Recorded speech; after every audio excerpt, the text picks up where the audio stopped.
ये टोपनम जी जो है वो उनकी संदिग्ध परिस्थिति में मौत का मामला है। लगातार वार्ता चल रही है सोलर कंपनी के साथ में। कहाँ निर्णय पहुंचा, क्या कुछ फैसला हुआ, क्या कुछ मांगे हैं? ये टोपनम जी का संदिग्ध मामले में हम पहले सुबह सूचना मिली कि सोलर प्लांट या जो अडानी कंपनी का है बड़ी सीड ग्राम पंचायत में स्थित है, ये एक सिक्योरिटी गार्ड के रूप में काम कर रहा था और रात को 7:30 बजे के आसपास सूचना मिली कि इनकी मौत हो चुकी है। जबकि 4:30 बजे के आसपास परिवारजनों से इनसे बात की है और उसके उपरांत परिवार के लोग वहाँ गए।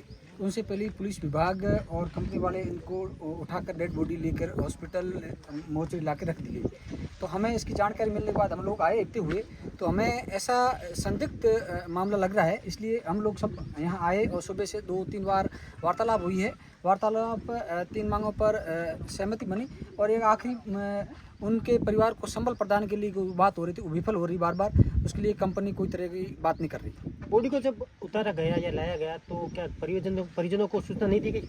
नहीं, परिजनों को सूचना नहीं दी गई। सूचना ग्राम पंचायत के सरपंच को भी कांसिंग सीट को नहीं दी गई। तो बाद में पता चला तो ये लोग सूचना मिलते ही जो सरपंच साहब कांसिंग सीट पहुँचे 12-13 मिनट में, उनसे पहले ये डेड बॉडी लेके सामने आ गए। जहाँ ये घटना हुई वहाँ से मृतक का मकान कितनी करीबन 1.5-2 किलोमीटर की दूरी है। 2 किलोमीटर की दूरी होने के बावजूद भी सूचना नहीं दी गई। ये बहुत क्या बड़ी, कारण हो सकता है? बहुत बड़ी विडंबना है। परिवार 2 किलोमीटर दायरे में बैठा है और किसी व्यक्ति की मौत हो जाती है और उसको सूचना नहीं दी गई। ये बहुत बड़ा एक सोचनीय विचारणा का बिंदु है।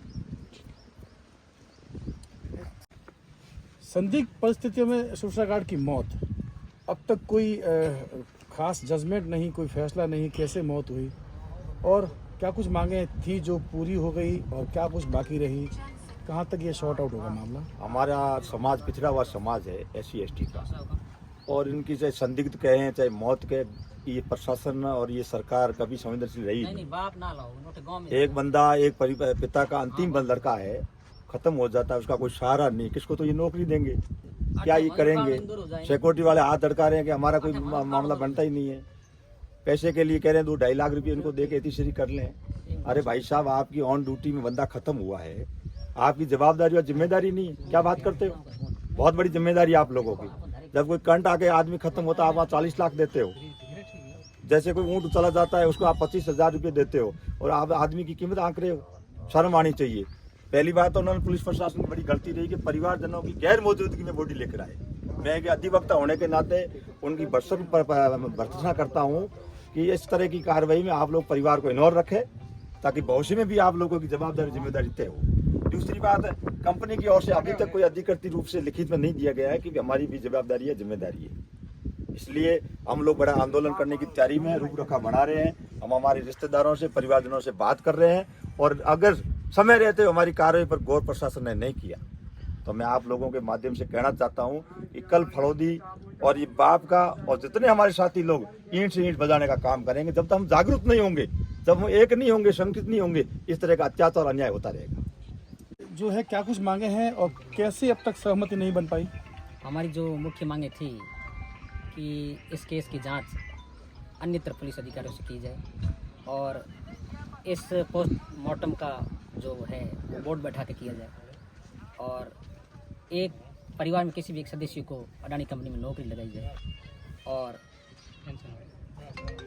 इस परिवार के लिए पेंशन, विधवा के लिए और उनके मिसेज के लिए पेंशन की व्यवस्था की जाए और आर्थिक संबल जो हमने मांगा था उस बात अभी तक बनी नहीं है। वो भी बात 2 बार वार्ता की है, वार्ता विफल रही है। बाकी सब बातें बन गई? हाँ, बाकी सब बातें मान गए, लगभग बातें सब मान गए। नौकरी देने का मान गए और उचित कानूनी कार्रवाई दूसरी मतलब पुलिस थाने से करवाने की मांग गए और पोस्टमार्टम बोर्ड से करवाने की मांग। आज सुबह से यहाँ मोर्चरी आगे धरना चल रहा है, जिसके तहत प्रशासन कोई कार्रवाई नहीं कर रही है और उस कार्रवाई के तहत आज हम यहाँ इकट्ठे हैं। शाम होने को आ गई है। सबसे पहले मेरे प्रशासन से मांग करता हूँ कि जो थाना अधिकारी बॉडी को कंपनी के फोन के माध्यम से लेकर के यहाँ मोर्चरी ला के आए हैं, सबसे पहले उस थाना अधिकारी के खिलाफ सख्त कार्रवाई हो, उसको लाइन में भेजे।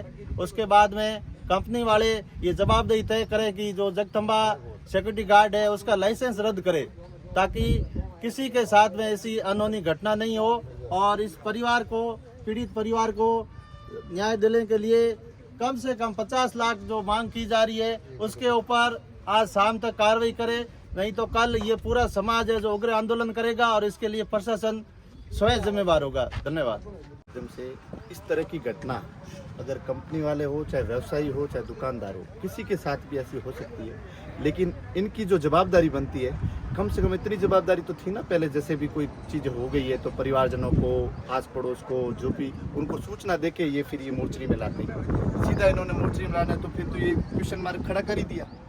तो मेरी आपसे, आपके माध्यम से रिक्वेस्ट है कि जो परिवार, पीड़ित परिवार है, उनको उचित न्याय दे। उनके लिए हम सब 36 कौम इनके साथ हैं। धन्यवाद। आज हम लोग कब सुबह से करीब 10 बजे से यहाँ उपस्थित है 200 की संख्या में। हमारी प्रशासन से 2-3 बार बात हुई, लेकिन प्रशासन पूरा राज्य सरकार और केंद्र सरकार के दबाव में काम कर रहा है। हमारी बात नहीं सुनी जा रही है।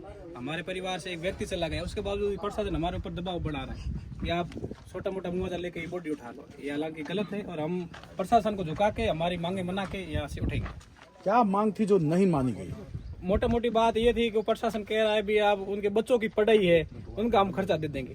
तो जिनकी डेथ हुई उनका एक बच्चा 1 साल का है और फिलहाल ऐसा सुनने में आया कि उनकी जो मिसेज है अभी गर्भवती है, बाकी उनके घर में कोई कमाने वाला भी नहीं है। तो पढ़ाई की खर्चे की बात करें, उनके आर्थिक संबल सुबह शाम के लिए भोजन की व्यवस्था कौन करेगा? तो उनकी डेथ तो कंपनी में हुई है ना। मोटा मोटी बात ये है सर।